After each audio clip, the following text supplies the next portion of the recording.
Hi friends, I'm Anna Helman. I'm so thankful to have you here today.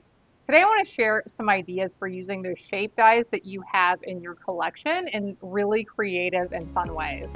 Let's take a look at them.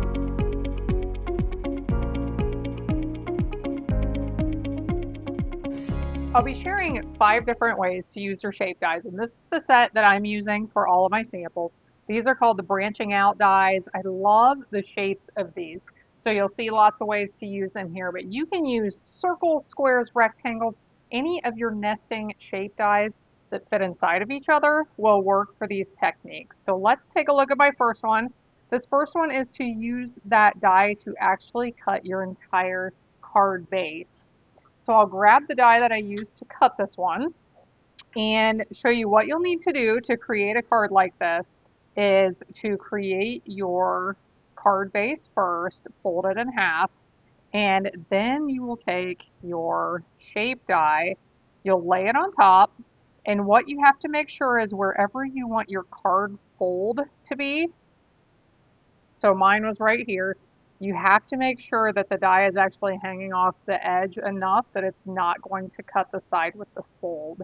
If you do this with, say, a circle, this won't make complete sense. It's not a circle, but you're going to leave part of the edge of the die hanging off so that there is a part of the fold that will remain intact. So that's how you cut that. You can decorate it as you desire. I'll mention, so all of the stamps I used on today's cards have to do with our furry friends. Do you have a furry friend in your life that you love? If so, I'd love for you to put in the comments. Tell me, are you a dog or a cat person? And tell me the names of your favorite furry friends. So I have 3 different sets I used to decorate these: Pet Love, Hugs and Healing, and then this Jolly Delivery Bundle. Super cute. I'll have links to all the products in the video description below, but I just love this one. No longer by your side, but always in your heart. And then the heart with the always inside. So that is my first idea for using your shape dies. Let's look at the second one. The second one is to use, can you tell that that piece is floating on the front?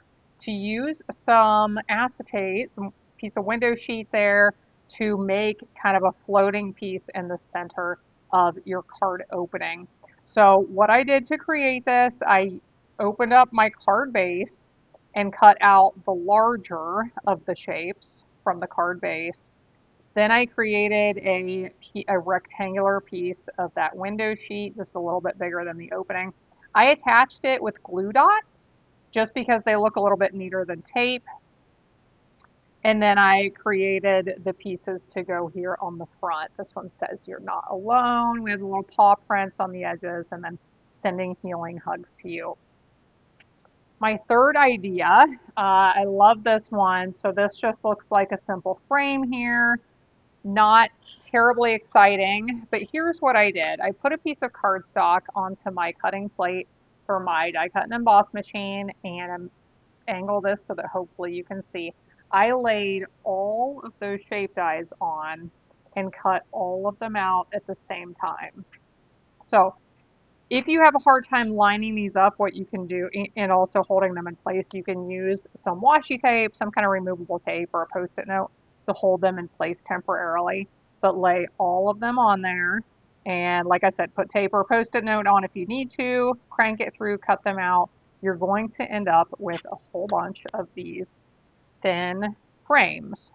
So then you can use them on lots of different projects to frame something in the center of your card.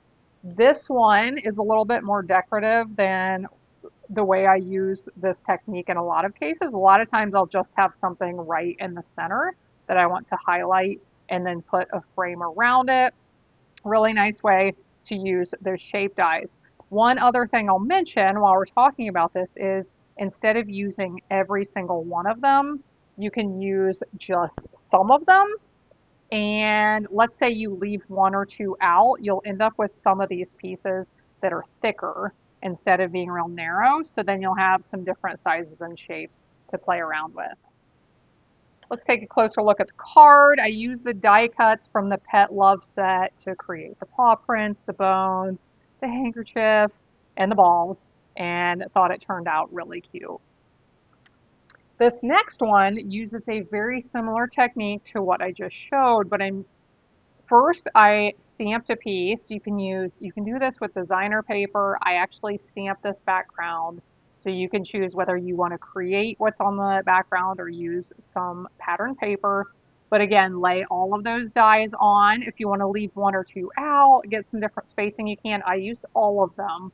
And then once they are cut, you could attach them all flat if you wanted to. I use dimensionals to pop up certain layers. So what I did was I attached the one in the very center directly to the card. The next one I popped up with regular dimensionals. The next one I actually had some thicker foam dimensionals that I used under that one. The next one is a regular dimensional. The next one is attached straight to the card. The next one is popped up a little bit. The one on the outside is attached flat to the card. So it just creates some really fun dimension on this. And aren't all of these pets adorable? I just love this from the Jolly Delivery set. And my next idea, and we will actually assemble this one. I wanted to put this one together with you. I kept this one really simple, just crumb cake cardstock and some black ink. But here's what I did. I created a tab from one of these dies, and it went off the edge of my paper, but I knew that wouldn't matter because that's getting folded under. So this is going to be a cute little flap on a really basic fun fold card. But I wanted to show you how to put this together because occasionally, but I guess the first time I did this, I put it together and then it didn't want to fold closed quite right. So I thought I'd show you how I like to do it. If you just attach it in here like this, your flap may not fully close. So what I like to do is hook that edge. As you can see, I created a score line, attached my tape there. Hook this over the front of your card wherever you want it to be, and then push it closed. That way we make sure we have all the space we need for that flap to close and for everything to lay flat. I created the piece for the inside. Let's attach it real quick and then we will see what this one looks like.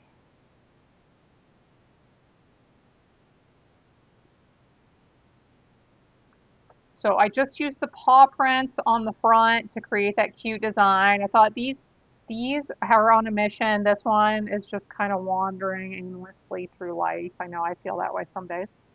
And then I thought these were so cute. Hope you feel better soon with the kitty with the sling and the little puppy dog with the thermometer in his mouth. And then on the inside it says, I'm sorry you're feeling rough. So some fun ways to use your shape dies. I hope you can try these on some projects soon. At the end of last year, I had shared that I was going to read the Bible in a year, and I invited all of you along to participate if you wanted to. I love that I've heard from several of you that are doing that along with me or doing it as well this year. The reading plan I am using is from the Bible Recap with Carolee Cobble. So she provides the reading for the day, and then she has a little summary, some commentary that you can listen to afterwards if you want to. But I am so glad. It was several years ago when I decided I was going to read the entire Bible for the first time in my life. Probably should have done it sooner, but I had not, and I decided I wanted to read the whole thing. It didn't do it very quickly. It took me several years to get through it, and last November, as I was finishing up for the first time, I thought, okay, I want to read this again, but I want to do it faster this time. And I knew there were reading plans to read it in a year. So I found the Bible Recap, which I'm glad I found that one. I love it. But I would just really encourage you I would encourage you to consider trying to start reading the entire Bible, or even do it in an entire year if you think you could do that. I think it's like probably 2 pages per day, 3 pages per day. It's not too bad. But I have just learned so much. It has provided me so much perspective I did not have before I read the whole thing. Shocking, I learned a lot with everything happening in the world around us.